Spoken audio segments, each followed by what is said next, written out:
Hello, and welcome to A Word of Hope. I'm Brother Joe Trout, coming to you on the Feast of the Visitation. The Visitation is the second of the five joyful mysteries, and one of the things that I like to do when I'm pondering them is to ask, well, what makes them joyful?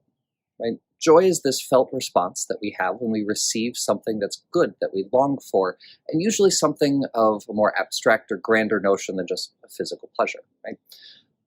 Well, who is it that's experiencing joy? What is it that they've gotten? What about it makes this joyful, and how can it be joyful for us? Well, we hear as Mary arrives at Elizabeth that Elizabeth says to her, "Blessed are you among women," and then that the infant in her womb leapt for joy. But John is the one filled with joy here.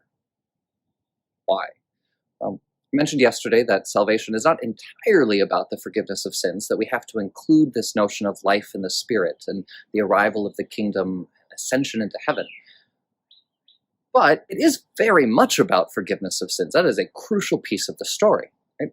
And so, why is Mary blessed among women? Well, the two women in the Old Testament who that's said of both defeated their enemies by crushing their heads. And we hear in Genesis that Eve's descendant is to crush the serpent's head. So we have this announcement of, the arrival of a Messiah who is to finally crush the head of the serpent.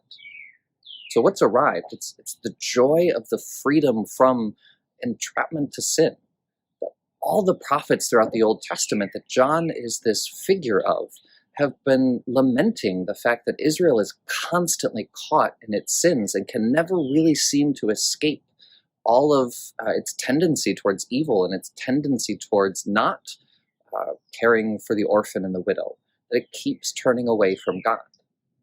So this Feast of the Visitation is really an account of the joy at the arrival of a freedom in life, a freedom from the things that trap us, that hold us down. And this kind of freedom is really essential that we preach this, that we proclaim this, and that we live this. That to enter into the Christian life is to become free. It is to cast off things that are weighing us down. And at a certain point, we can't totally separate repentance and life in the Spirit. That unless we're turning away from the things that bind us, that keep us in chains, the addictions, the patterns that really restrict us from living in love, we can't totally live out that life in the Spirit. Okay?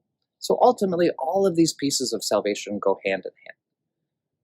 So again, as we enjoy this last week of the Easter season, looking forward to Pentecost to come, I ask you, where are you turning away from things that hold you back from God? And where are you becoming free to rejoice in the gospel?